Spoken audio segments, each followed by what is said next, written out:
Нэгдүгээр хэсэг. Навал Магон гэх эмэгтэй хоёр ихээр хүү охин хоёртой гэрэлцүүлдсэн захиаг уншиж өгч байгаар кино эхэлдэг. Хатагтай Навал Магоны гэрэлцэл. Намайг ямар ч ид хэрэгсэлгүй нүцгэн мөн толгойг минь доош харуулж дэлхийн ертөнцөд хол оршуулаарай. Чулуун дээр минь нэрийг нь битээс хийлүүлээрэй. Хэрэв миний энэ захиасыг биелүүлж намайг уучлах чадвал харин хүний ёсоор ажил явдлыг минь хийж өгөөрэй. Энэхүү гэрэлцэл тус тусдан захиа үлдээсэн байдаг. Жон болохоор аавыгаа олоод аавдаа энэ захидлыг өгөөрэй гэсэн байдаг бол Симонд ахыгаа олоод энэ захидлыг өгөөрэй гэж муу адил гэсэн байдаг. Тэд ер нь аавыгаа дарна штт. Дайны үеэр алгацсан гэж боддог. Жон өөрийнхөө пассвортыг өгч аавыгаа олоход нь зичрүүлдэг. Түүний багш түүнд таанаас хэлхийн зааж өгснөөр тэр итгэмээргүй сонин ярил хайгуултаа гардаг. Хоёрдугаар хэсэг. Энэ хэсэгт Навал нөхөртөөгөө тусгнаас цугтаж байгааг дүрсэлдэг. Гэвч цугтах орлого хийж байхдаа Навалын ах нартай таарч тэд цугтааж байгааг нь мэдснээр ах нь түүний найз залуу үгийн зураг. Ээж нь түн чи гэр бүлийнхээ нэр нөрийг дорд үзлээ тэрэхэд олон юм ярьж өгдөг. Навал хариуд нь би жирэмсэн гэхэд ээж нь ямар та төрүүлчээ дараа нь очин олыг нь.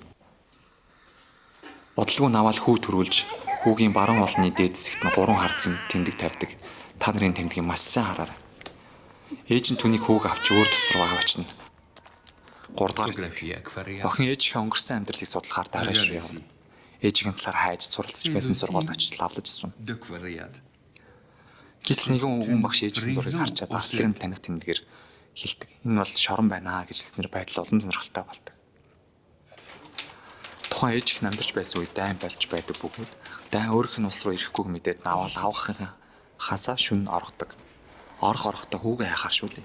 Хүүг өнчин хүмүүсийн газарт өгсөн ч дайны хөлд нэрвдэд сүрсэн байхыг мэдээд ихэр татан уйлна.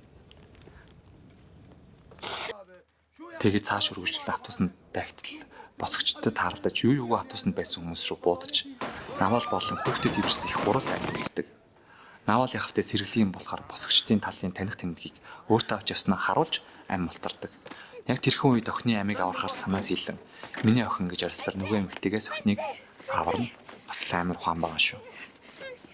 Ер нь тэгээд машин шилдэг хэсэг бол кино орлогын дүрэн хамгийн амар хэсгүүдийн нэг дээ.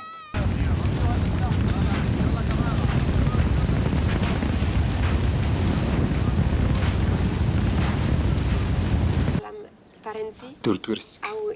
Охин ээж амьдарч байсан тусан дэрнэ. Нэгэн гэр бүлээс орж асуудал хоорондоо маргалтанд түүний ээж бол хогийн амьтан бараг л биеийн үлгч байсан ухааны юм ярьчих гээд түн тэлхтэй. Магоны гэр бүл бол хүндлэл хүлээсэн гэр бүл бишээ. Чи хэрвээ Навалын охин бол энэ зочлох ирэхгүй. Би чамайг хүлээж авахгүй гэртээ хайр гэж явуулдаг. 5 дугаар хэсэг.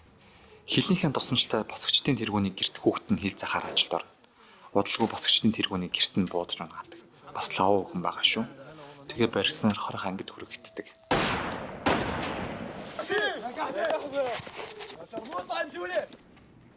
6 дугаар хэсэг. Охин түүний хоригдож байсан хорох ангид ирнэ. Одоо үед бол юу ч үйлцэн балгас болсон байлаа.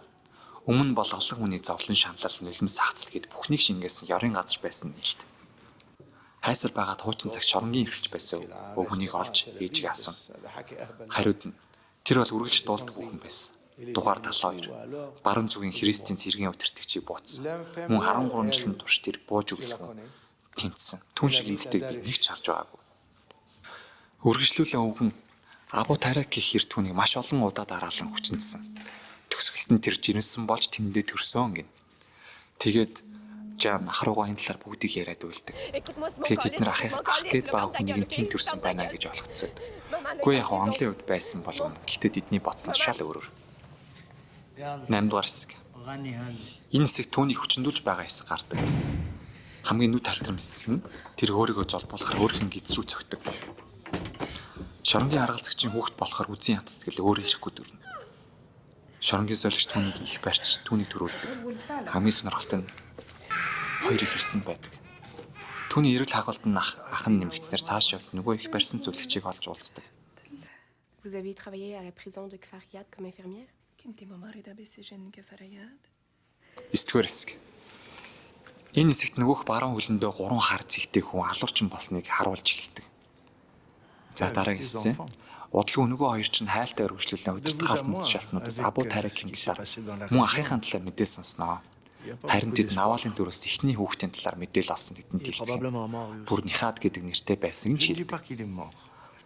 Мөн Симон дээр үл таних хүмүүс ирж нууц уулзалт зохион байгуулдаг. Pourquoi tu cherches Nihat? 10 дугаар хэсэг. Pour répondre aux Түн тухайд agressions босгочдын dont хэсэгт les байсан өвгөн réfugiés étaient victimes. Нихад гих ахыг нь өнчөө хүмүүсийн тосноос тэд өөрсдөө хамт авч явсан. Мөн тэднийг бууз хэсэг сургаж тулалдахад нь бэлдсэн. Нихад бол маш онцгой хүчтэй удирдахч хөө байсан. Гэвч тэр ээжийг олохыг л хүссэн. Était parmi eux. Nous les avons Дараа нь Нихад entraînés. дайнд байлдаж байгаадаа олслогдож нөгөө шоронд хоригдож мөн тэндээ хүмүүсийг таамаглаж мэдээлэл олж авдаг хүн болсон гэдэг. Il est Энэ талаар ах нь сонсоод дүүдээ очиж хэлдэг. Нэг дээр нэг нь хоёр. Гэхдээ нэг дээр нэг байж болох уу гэж асуудаг. Жан энэ үед бүгдийг ойлгодог. Бодлого эцсийн солигдож Навал Жантай хамт усан байсан орж байгаа харагдав. Гэвч уснаас гарч байхдаа өнөх 3 хар зэгтэй хүний хөлийг хардаг. Энд чинь нөгөө түүний анхны төрүүлсэн хүүгийн тэмдэг шүү дээ. Тэр уснаас гараад түүний царайг харахаар алхдаг. Түүний царайг нь хараад зогцсон тэр. Учир нь юу гэж? Тэрээр түүнийг шоронд хүчнэсэн харгалзаж байлаа. Энэ бол үнэхээр амар хэсэг. Түүний хоёр их хэрэг наав түүний эхний төрүүлсэн хүү байсан сая ойлгоод. Гэхдээ бүр түүний хүү хүчнэсэн шүү дээ. tire sur tout le monde. Энэ хэсгийн дараа Симонд түүний ахын талаар ярьж өгч байсан үгний хэсэг дахин гарах ба Абу Тарих бол Нихад байсан юм а гэдэг. Et un matin, Бид түүнийг Канадад өөр нэрээр амьдарч байгааг мэднэ. Түүнийг хоёр ихэр олж ээжийн цаглыг өгнө. Загталт Навал ингэж өгөл. Би энэ цагтлыг салганан байж үзэж байна. Би чамайг тэр өдөр таньсан. Харин чи намайг танаагүй. Энэ гайхалтай бас итгэмээргүй. À travers Би болчны дугаар je 72. veux vous dire que vous êtes encore vivant. Бидний хүүхдүүд үнийг чамд авчирна. Et bientôt vous vous tairez. Чи тэднийг харин танихгүй. Тэд маань маш үзэсгэлэнтэй. Car le silence est pour tous Гэвч devant тэд être. чамайг ингэж ч мэднэ. Дараагийн зэхэ. Би шоронгийн харгалзагчтай биш. Хүүтэйгээ ярьж байна. Юу ч болсон бай би чамтай хайртай. Je ne peux Чамайг pas. төрөхөд амлсан юм хүн. Юу ч болсон би үргэлж чамаагаа хайрлана гэж. T'aimerai toujours. Би чамайг бүхэл амьдралынхаа турш Promesse que хайсан. je t'ai faite à ta naissance. Тэрэндээ ч би чамайг олсон. Чи харин намайг танив. Чи баруун хөлнийхөө өсгийн тэмдэгтээ би харсан. Je t'ai cherché toute ma vie. Байсан. Je t'ai Чи минь их үзэсгэлэнтэй. Би чамайг халуун талаар твэрч байна. Таашиж үзтээ. Учир нь хамтдаа байхаас илүү зүйл гэж үгүй. je t'ai Чиний ээж Навал ногоон талаа. et je t'ai